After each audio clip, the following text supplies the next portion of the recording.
Commander Zethus stood on the bridge of the luminous Accord and watched Earth grow larger on the viewing screen.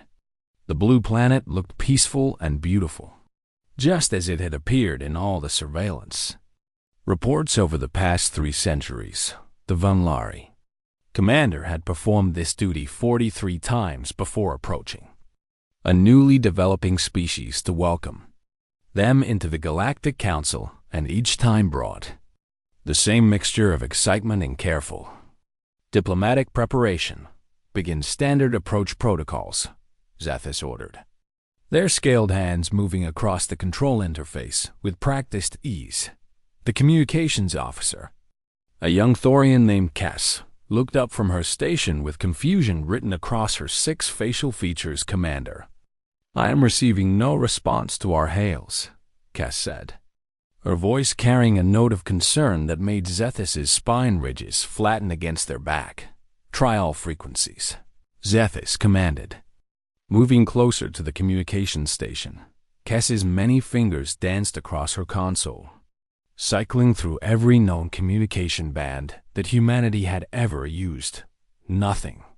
Commander, she reported after several long moments. The planet is completely silent. No radio chatter. No television broadcasts, no internet signals, no military channels, nothing at all. Zethus felt a cold sensation spreading through their chest. In all their years of service, they had never approached a living world that made no sound. Life sign scans, Zethus ordered sharply. The science officer, a methodical Kelrite named Horvath, worked his instruments with multiple appendages. Commander, this does not make sense, Horvath said slowly, his vocal synthesizer struggling to convey his confusion. The cities are still powered, lights are functioning, vehicles are present in streets, orbital satellites are operational, but I am reading 0 human life signatures. 0? Zethus repeated, unable to believe what they were hearing. There should be 8 billion humans on that planet. There should be. Commander, Horvath confirmed, his many eyes blinking in sequence. But there are none, not one single human biosignature anywhere on the planet, in orbit, or on their moon colony. The bridge fell silent except for the soft humming of the ship's systems. Every member of the crew stared at the peaceful blue world spinning below them, trying to comprehend what could cause an entire species to simply vanish. Take us into low orbit, Zethus commanded, their voice tight with tension. I want detailed scans of every major population center, and someone find me an explanation for this. As the luminous Accord descended into Earth's atmosphere, the scans revealed a mystery that deepened with every passing moment. The planet looked lived-in. Cities stood intact. Parks showed signs of recent maintenance. Vehicles sat parked along streets as if their drivers had simply stepped away for a moment. But there were no people anywhere. Horvath directed the ship sensors toward New York, then Beijing, then Lagos, then Mumbai. Every major city told the same impossible story. Life without the living. Commander, Kess called out suddenly, I am picking up something unusual. There are massive structures scattered across every continent, hundreds of them, possibly thousands. Show me. Zethus ordered. The main screen flickered and displayed an aerial view of what appeared to be an enormous launch facility. The structure was miles across, with a central platform surrounded by massive support pylons and cooling systems. The ground around it was scorched black, and the metal structures nearby had melted from incredible heat. These are launch sites, Horvath said with certainty, and they have been used very recently, within the last few weeks, based on the thermal decay patterns. Launch sites for what? Zethus asked, though a terrible suspicion was already forming in their mind. Unknown, Commander, Horvath replied. But the scale suggests something massive. Each site could have supported a vessel at least 5 kilometers in length. Zethus's blood ran cold. Humanity was supposed to be barely capable of interplanetary travel. Their largest vessels were small shuttles and basic cargo haulers. So how could they possibly have built ships that size? "Prepare a landing party," Zethus ordered. "I want boots on the ground. We need to search buildings, homes, and government facilities. Find me some answers." 2 hours later, Zethus walked through an apartment in Tokyo, their suits' boots echoing in the empty rooms. Everything looked normal. Emil sat half-eaten on the kitchen table. A child's toys were scattered across the living room floor. A television was still playing to an audience that no longer existed. There were no signs of struggle, no indication of panic, no bodies, no blood, no evidence of disease or warfare. It was as if every human had simply stopped existing in the same instant. Landing team reported similar findings from dozens of locations around the globe. Empty but intact. Abandoned but not destroyed. Lifeless but not dead in a government building in Geneva. They found computers still running, displaying what appeared to be some kind of global alert system. Cass managed to access the archived messages and brought up the last transmission sent worldwide. "Commander, you need to see this," she said. Quiet Lysis read the message that had been broadcast to every device on Earth in the hours before humanity vanished. "Protocol Exodus. All citizens report to nearest ascension point. This is not a drill. Bring only what you can carry. Family units. Stay together. Follow all instructions from coordination. Officers, this is not a drill. Protocol Exodus is now active." The message had been sent in every human language simultaneously, repeated over and over for 6 hours, and then silence back aboard the Luminous Accord. The senior staff gathered in the conference room while Zethus presented their findings to the Galactic Council via subspace communication. The council members, representing 23 different species from across known space, listened in growing alarm as Zethus described the empty planet and the mysterious launch sites. "Could they have destroyed themselves?" asked Council Speaker Vorn, an elderly Dramath whose tentacles twitched with agitation. "There is no evidence of that," Zethus replied firmly. "No radiation, no chemical weapons residue, no signs of warfare at all." "Then where are they?" demanded another council member. Horvath stepped forward, his multiple arms holding data tablets covered in complex calculations. "Honorable council members, I believe I have found something," he said carefully.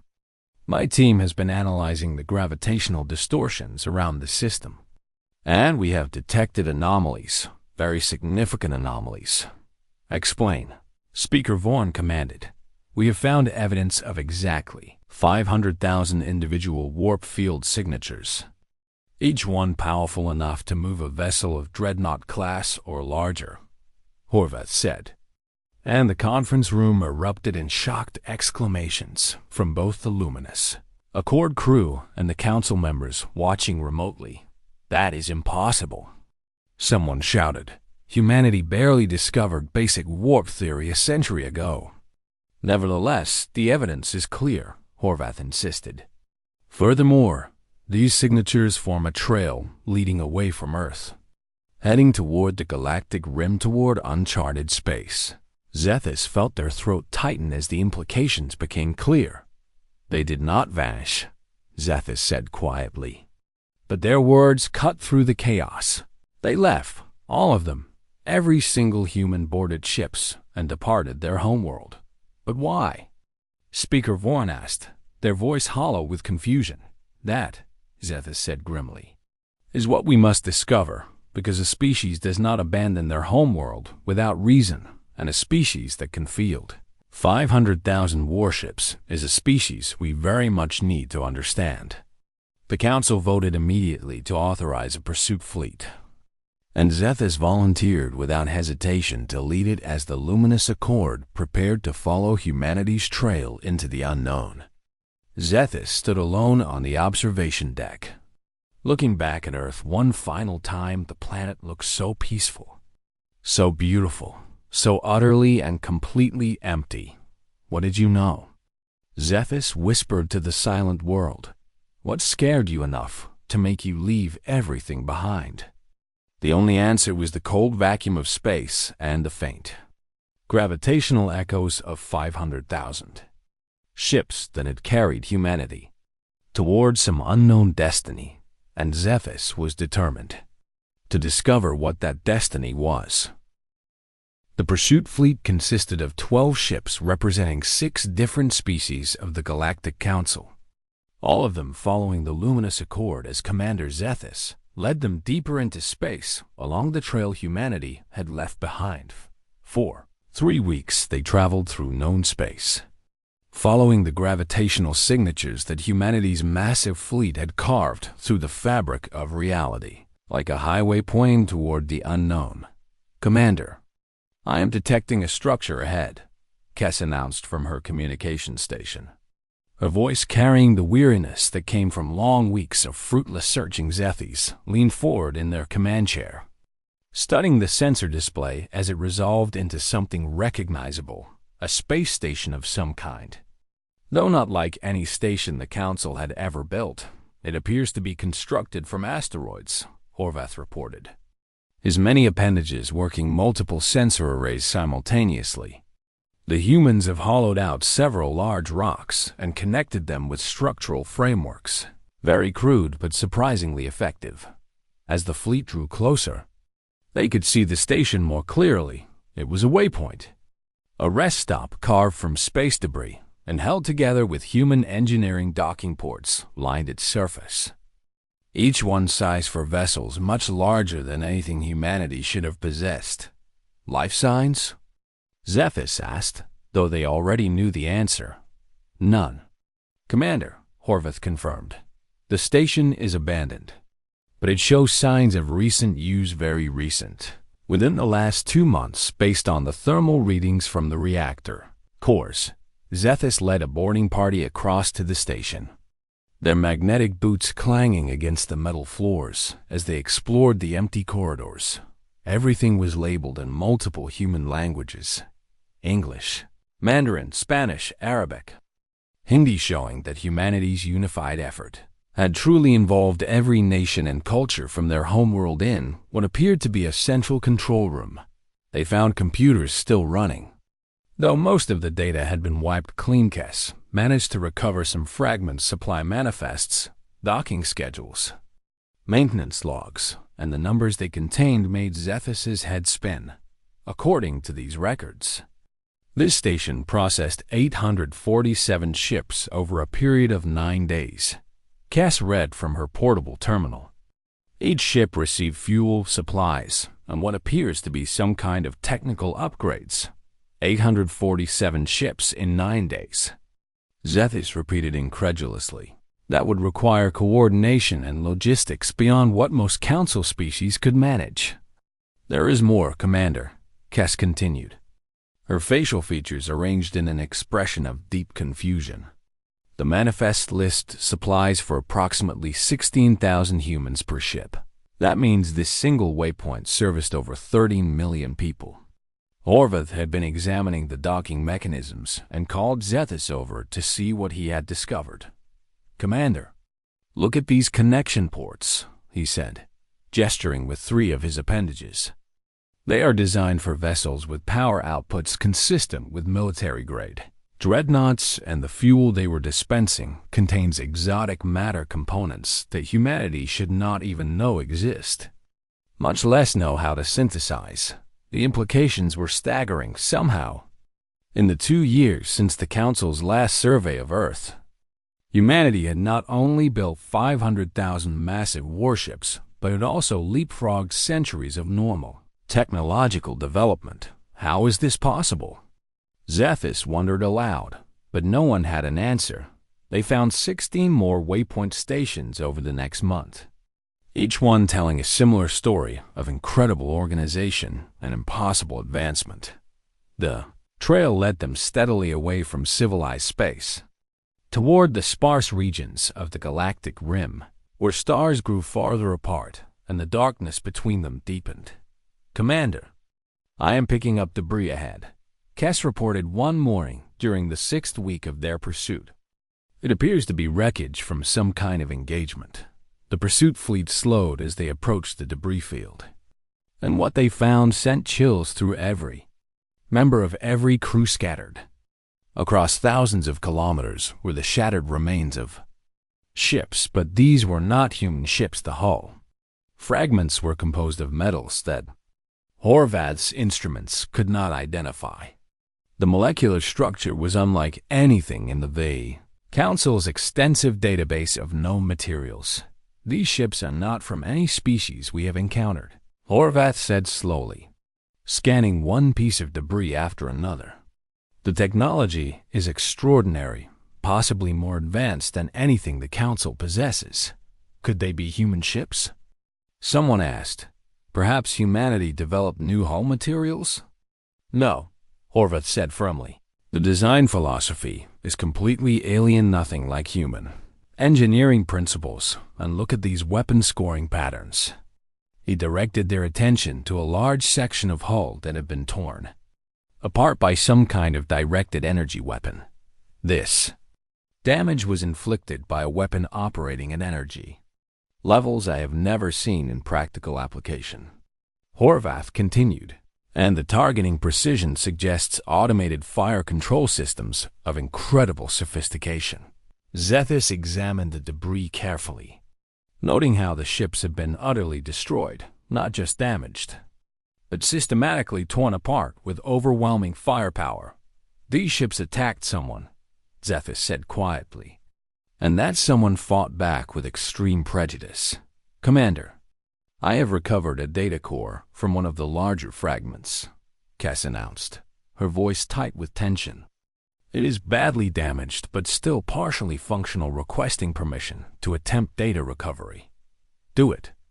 Zethus ordered immediately. It took Cass 3 days to extract anything useful from the corrupted data core, but when she finally succeeded, she called an immediate meeting of all senior officers from every ship in the pursuit fleet. What you are about to hear was recorded by these unknown aliens approximately 2 years and 4 months ago, Cass said as she activated the playback. The holographic display flickered to life, showing what appeared to be a bridge or command center of some kind. The layout was alien, but the function was unmistakable. Creatures that looked like a cross between insects and machines operated various stations, their movements precise and coordinated. One of them was speaking in a language that the translation computers struggled to process, but eventually rendered into understandable words. 5th Scouting Group reporting. The third planet in system designated Sol 437 contains abundant biological resources, estimated biomass of 8 billion units of varying genetic complexity. Technological development is primitive, estimated at Council classification level. 2 minimal defensive capabilities detected. Recommend immediate inclusion in Harvester Fleet primary target list. The recording continued with technical details about Earth's orbit, atmospheric composition, and resource distribution. It was a targeting report prepared by scouts for something they called the Harvester Fleet.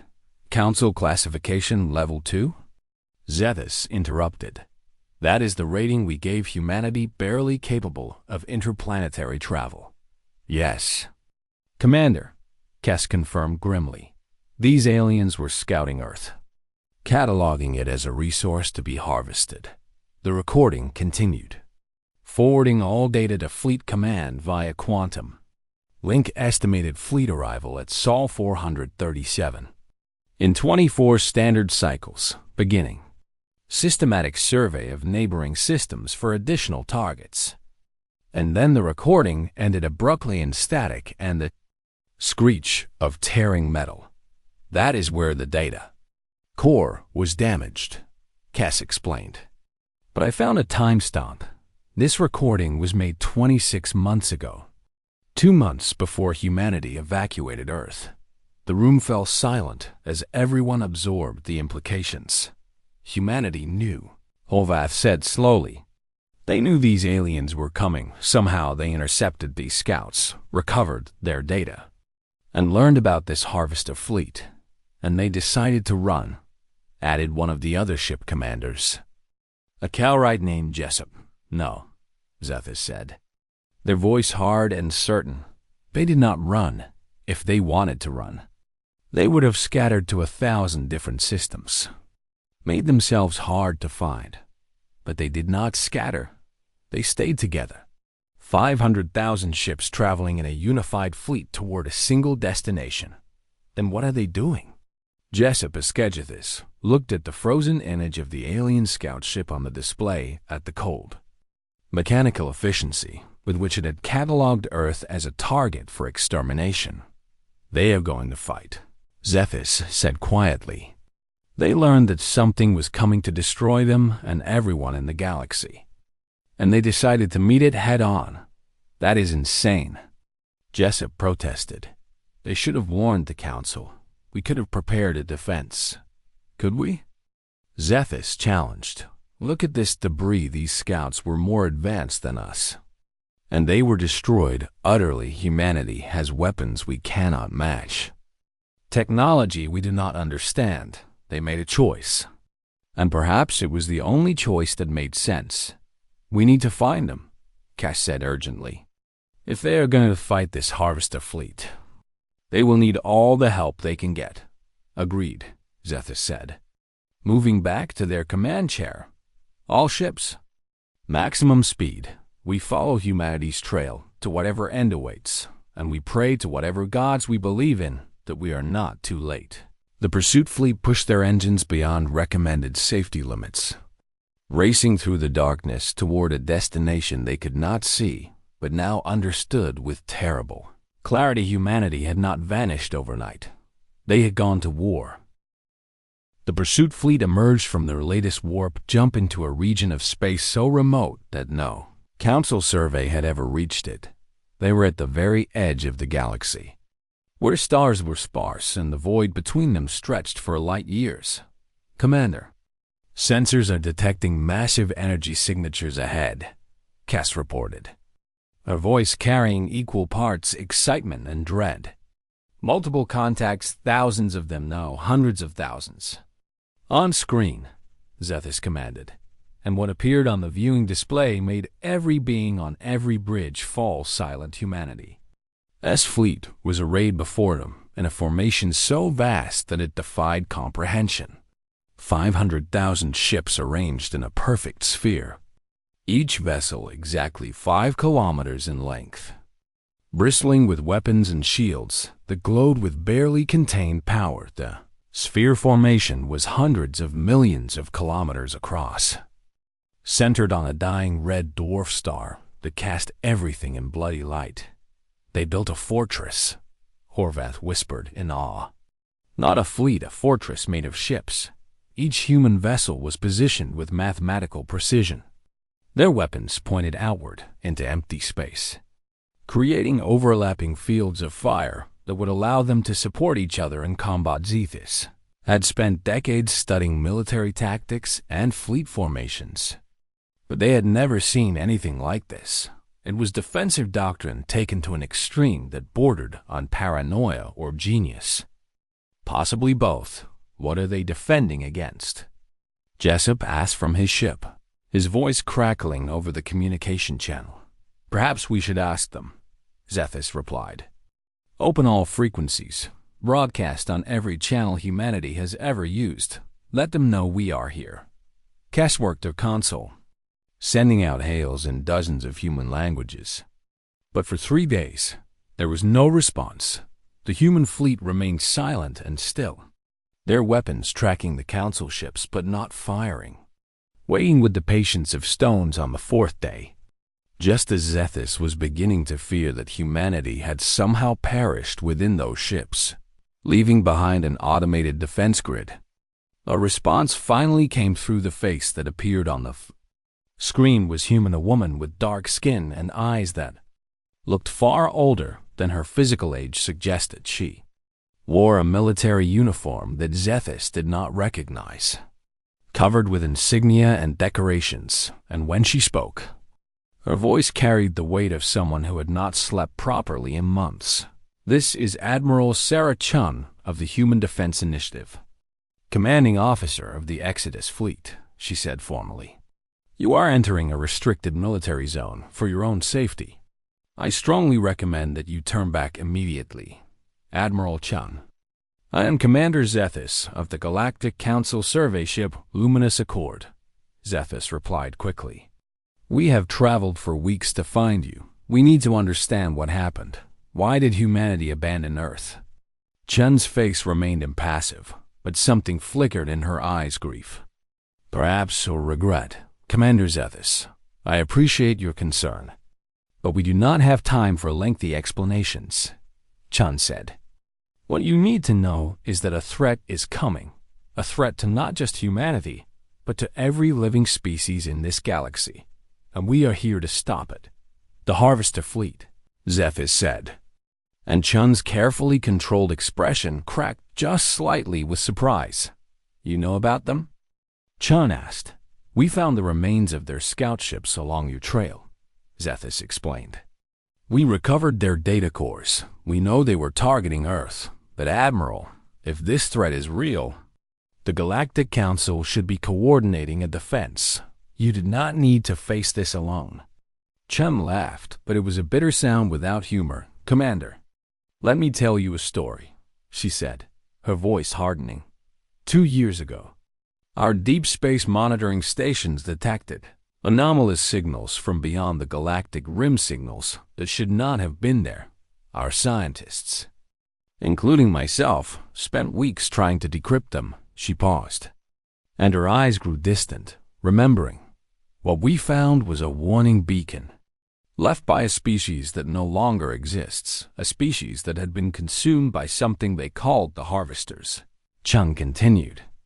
The beacon contained everything: historical records, tactical data, technical specifications. It was a gift from the dead to the living, a final attempt to help someone, anyone, stand against what they could not. What did the beacon tell you? Horvath asked, leaning forward intently.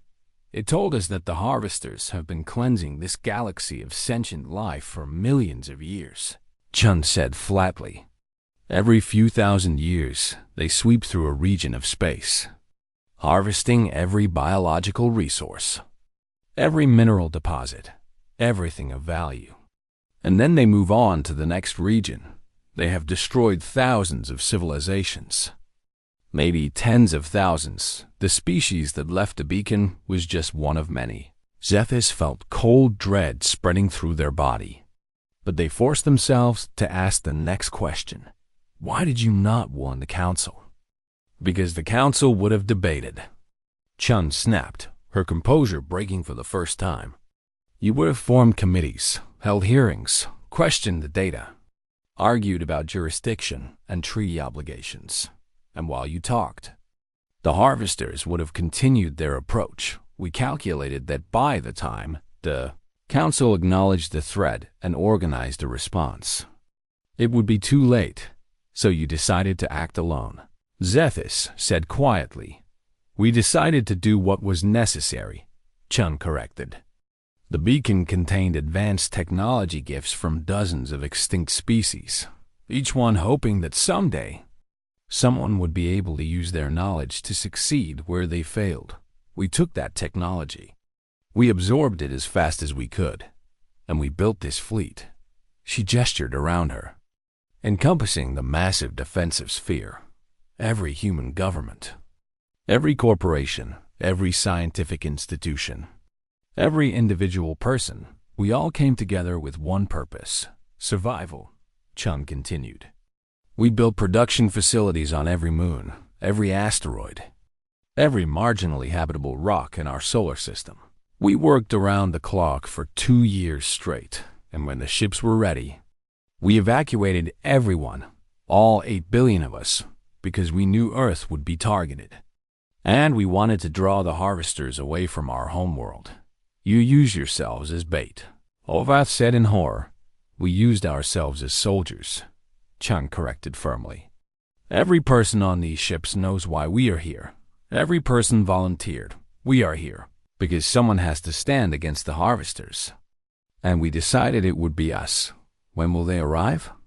Zethus asked, though they dreaded the answer. Chun glanced at something off-screen. Checking a display. 72 hours, she said quietly.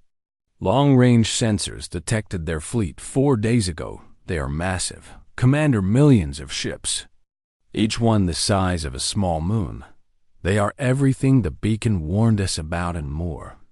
Then we will stand with you, Zethus declared. The Council fleet may be small, but we will not abandon you to face this alone. No, Chun said firmly. Commander Zethus, I appreciate the sentiment, but you cannot help here. Your 12 ships would be destroyed in the first minutes of combat. The best thing you can do is leave now. Return to the Council and warn them about what is coming. Warn them about what? Zethus challenged.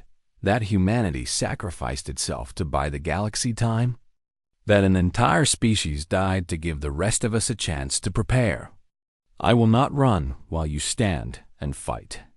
Chun's expression softened slightly, and for a moment, she looked less like a hardened military commander and more like a tired woman carrying an impossible burden. Commander, if you want to help, then witness what happens here, she said quietly. Record everything.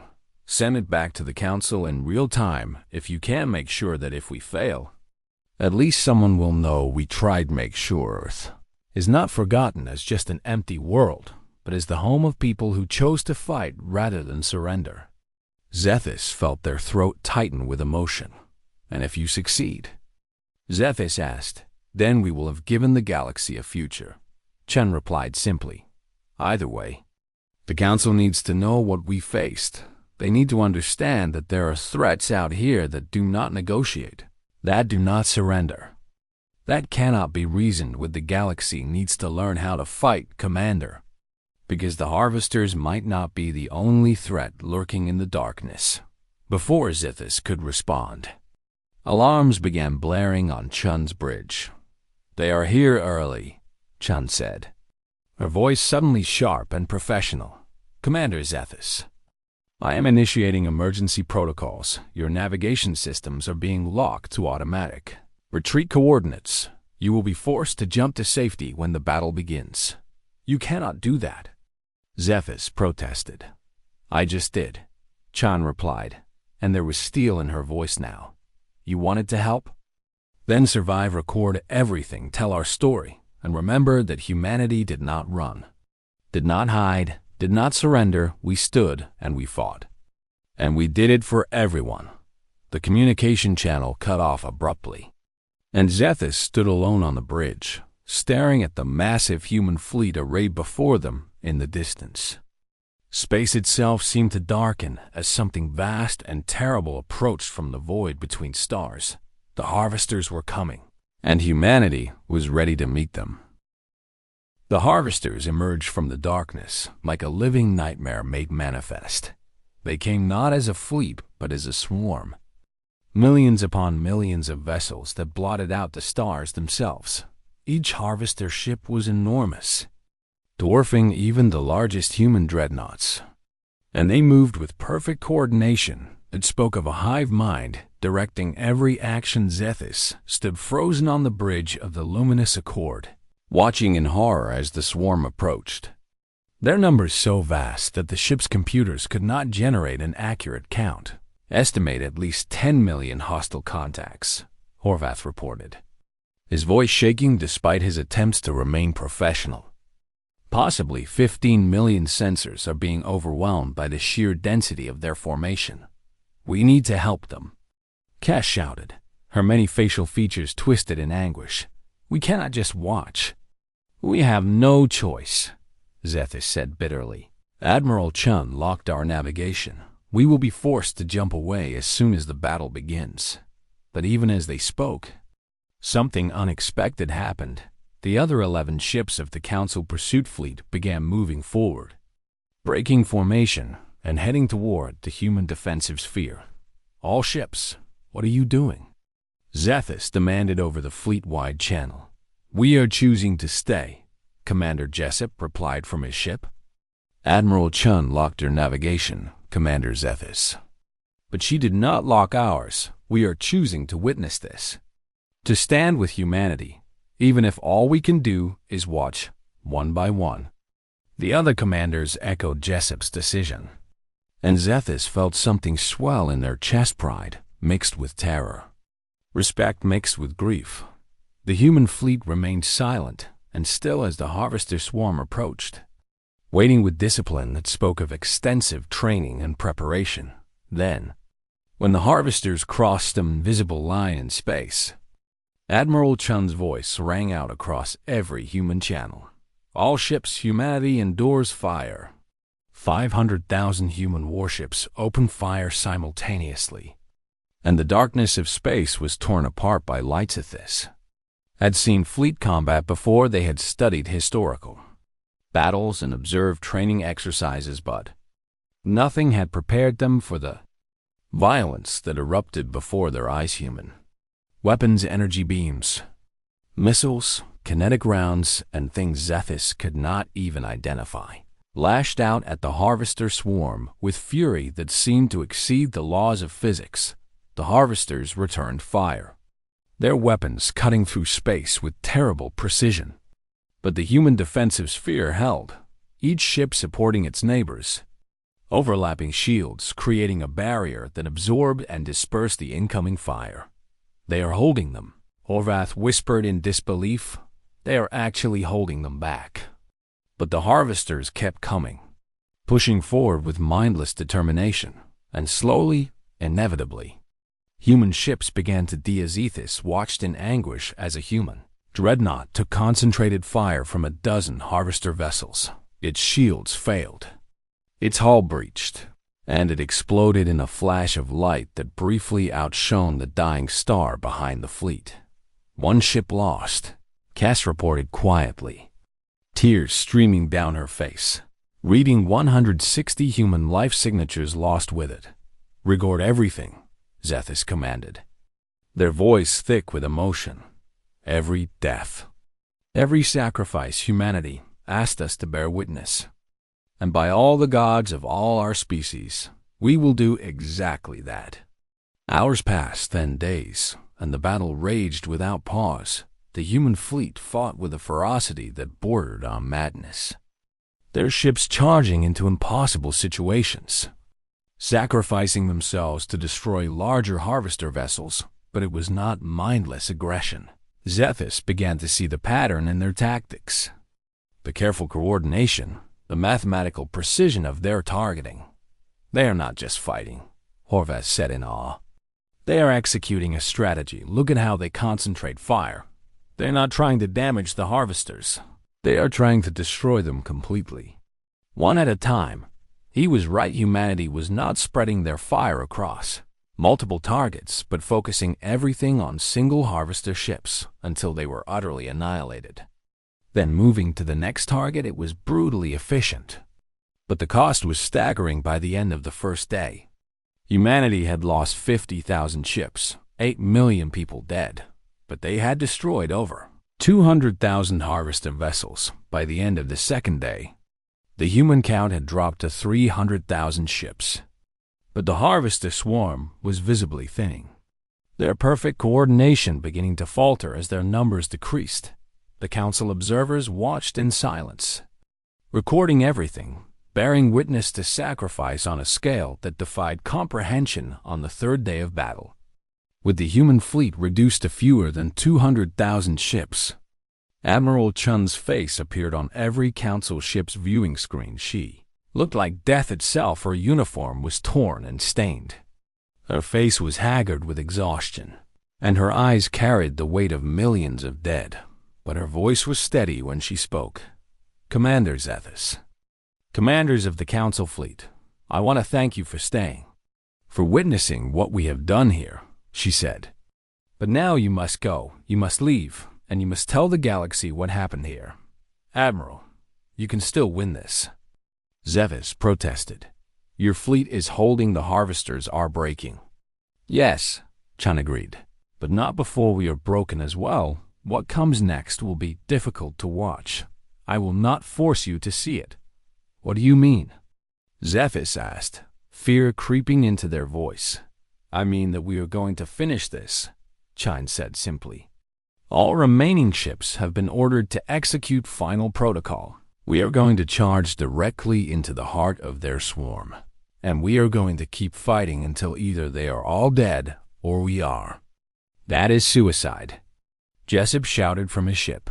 "That is victory," Chun corrected gently.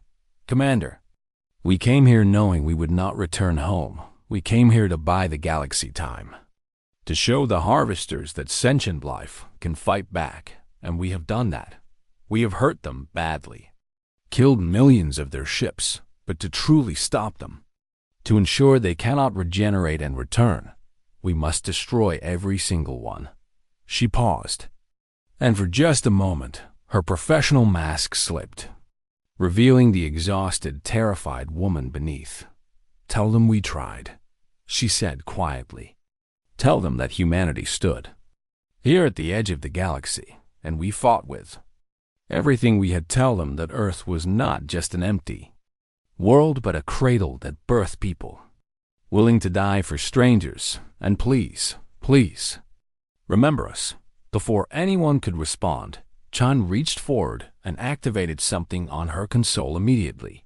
The Luminous Accord's navigation systems came to life, overriding manual control and initiating emergency warp procedures. "No!" Zethus screamed, fighting the controls, but it was useless. Chun had programmed their ship to escape, had taken even that choice away from them. The last thing Zethus saw before the warp field engaged was Admiral Chun's ship, the Indomitable Spirit, leading the charge as every remaining human vessel abandoned their defensive positions and drove forward into the heart of the Harvester swarm. The human ships formed a spear of light, punching through the Harvester formation, their weapons blazing, their shields overloading, their crews fighting and dying as they pushed deeper and deeper into the enemy mass. Then the warp field engaged and reality twisted, pulling the Council ships away to safety, tearing them away from the battle, away from humanity's final stand as the Luminous Accord tumbled through warp space. Zethus collapsed into their command chair, tears streaming down their face. They had witnessed courage beyond measure, sacrifice beyond understanding, and they had been forced to abandon those who had shown them what it truly meant to fight for something greater than oneself. "Record it all," Zethus said hoarsely to Kess. "Record every moment, every ship, every death. Humanity asked us to remember them, and by all the gods, we will tell their story until the stars themselves grow cold. We will make certain that the galaxy never forgets what happened here at the edge of forever." And in the darkness of warp space, racing away from the battle they could no longer witness, the Council fleet carried with them the memory of 500,000 ships ascending from Earth, and the hope that somewhere, somehow, humanity's sacrifice would not be in vain. 3 months passed in a blur of activity as the Galactic Council mobilized. In response to the recordings that Commander Zethus had brought back from humanity's last stand, footage had been broadcast across every Council world, shown to billions of sentient beings who watched in silent awe as humanity fought and died at the edge of the galaxy. Some species wept. Others raged at their own Council representatives for not acting sooner. And still others demanded that a memorial fleet be sent to recover whatever remained. It took the Council 3 months to assemble a force large enough and properly equipped to return to the battle site. 127 ships representing every member species, carrying scientists, military personnel, diplomats, and memorial specialists. They brought with them a monument stone carved from earth marble, a massive block of white stone inscribed with the names of every human ship that had departed Earth, ready to mark the gravesite of an entire species. Commander Zethus led the memorial fleet, their scaled hands gripping their command chair as they approached the coordinates where they had last seen humanity fighting. "Commander, we are approaching the battle site," Kess reported, her voice heavy with grief that had not diminished in 3 months. "All ships, reduce speed," Zethus ordered. "We approach with respect. We are entering a graveyard. the memorial fleet dropped out of warp and entered normal space. And what they saw made every being on every ship gasp in shock. The battlefield stretched before them in all directions, millions upon millions of destroyed ships floating in the void like a mechanical reef harvester. Vessels and human ships alike drifted as wreckage, torn apart by weapons fire, shattered by impacts, broken by the violence of the battle that had raged here. Beginning scanning operations, Horvath announced, his voice subdued. This will take some time. The debris field extends for hundreds of millions of kilometers. They had expected to find only wreckage. To catalog the dead and mark the site with honor, what they found instead was impossible. Commander, Cass shouted suddenly, her many facial features stretched wide in shock. I am detecting human life signs. What? Zethus bolted upright in their chair. That is impossible. No one could have survived this.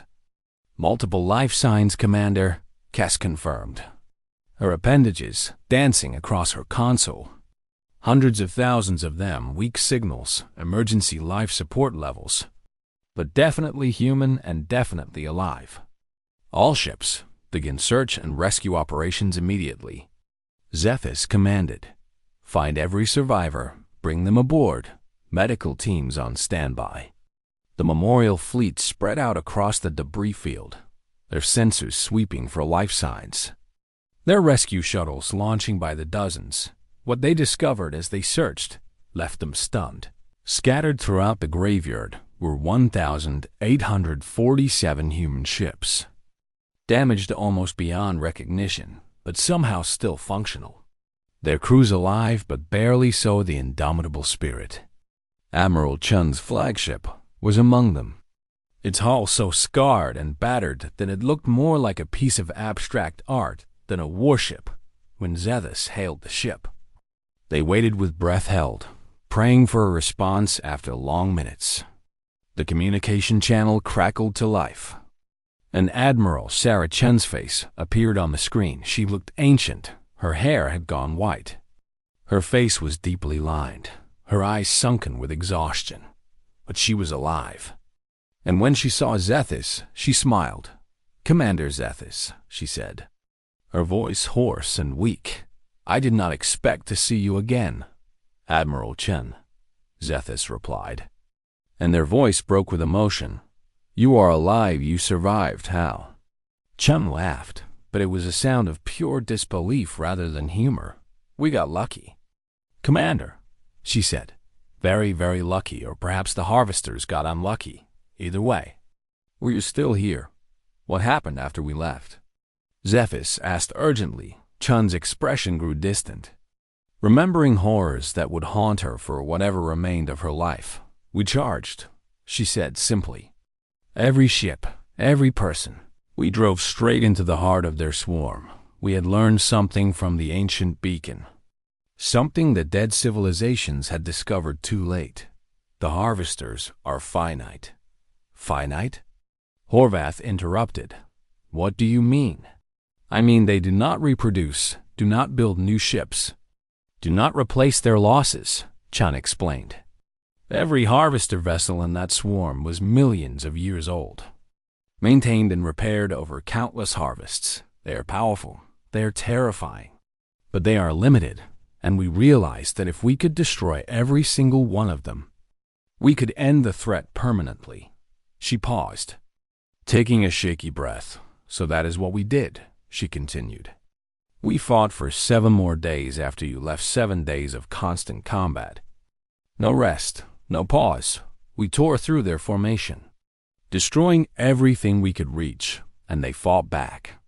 They killed so many of us, her voice cracked, and tears began streaming down her scarred face. But in the end, we won, she said quietly. We destroyed them all, every single harvester ship. We ended a threat that had existed for millions of years, and the cost was, she could not continue. Her grief overwhelming her. This understood of the 8 billion humans who had left Earth. Fewer than 300,000 had survived, an entire species reduced to a remnant. Their civilization shattered, their future uncertain. The Council offers you everything, Zethus said gently. New worlds, technology, resources to rebuild whatever humanity needs. We will provide. You have saved the galaxy, and the galaxy will help you heal. Chun shook her head slowly. We appreciate the offer, Commander. Truly we do, she said. But humanity will rebuild itself. We will accept help, but we will do things our own way. At our own pace. We started this journey together, all 8 billion of us. And those of us who remain will finish it together. What will you do now? Zethus asked. Now? Chun looked around at the graveyard surrounding her ship, at the debris field that contained both the remains of humanity's sacrifice and the proof of their victory. Now we rest, we mourn our dead, we remember those who fell, and then we begin again. Over the following weeks, the Council fleet helped stabilize the surviving human ships and provided medical care to the exhausted crews during that time. The Council convened an emergency session and made a decision that was unprecedented in galactic history. When the session concluded, Zethus returned to Admiral Chun with news. The Council has voted unanimously, Zethus announced formally. Humanity is hereby granted full membership in the Galactic Council with all rights and privileges. Furthermore, you are being offered custodianship of galactic defense. The Council wants humanity to lead the effort to ensure nothing like the Harvesters ever threatens the galaxy again. Chun looked stunned, clearly not having expected such an offer. Commander, we are barely 300,000 people, she protested. How can we defend an entire galaxy? You will not be alone, Zethus assured her. The Council will provide resources, ships, personnel, but we need humanity's knowledge, your tactics, your willingness to do what is necessary. You proved at this battlefield that humanity understands what it means to fight for survival. The galaxy needs that understanding. Chun was silent for a long moment. Then she nodded slowly. We accept, she said. But on one condition. We train your people as we were trained. We share everything we learned from the ancient beacon and from this battle. The galaxy needs to know how to fight. Because there might be other threats out there. Other dangers we have not yet discovered. Agreed, Zethus said immediately. The surviving human ships did not return to Earth immediately. Instead, they began their new mission, traveling to Council worlds, establishing training facilities, sharing their hard-won knowledge. New ships were built, combining human tactical doctrine with Council resources and technology. The 1,847 ships that survived the battle were repaired and became the core of what would be known as the Galactic Defense Fleet. Crewed by both humans and other species, united in purpose 5 years after the battle, a single human ship finally returned to Earth orbit. The planet had changed in humanity's absence. Nature had begun reclaiming the abandoned cities. Forests growing through streets, oceans cleansing themselves of pollution. Wildlife returning to places they had long fled, but humanity had left one structure standing, maintained by automated systems as a monument to what they had done.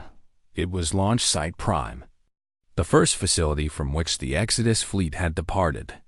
Standing alone in what had once been the Mojave Desert, Admiral Sarah Chun, now older still but carrying herself with renewed strength, stood before the monument as crews erected a massive stone marker on it were inscribed the words she had spoken to Commander Zethus before the final charge. Preserved now as humanity's promise to the galaxy. We left so others could live. We fought so others would remember. We died so the galaxy might have a tomorrow. This is what humanity means. This is who we are.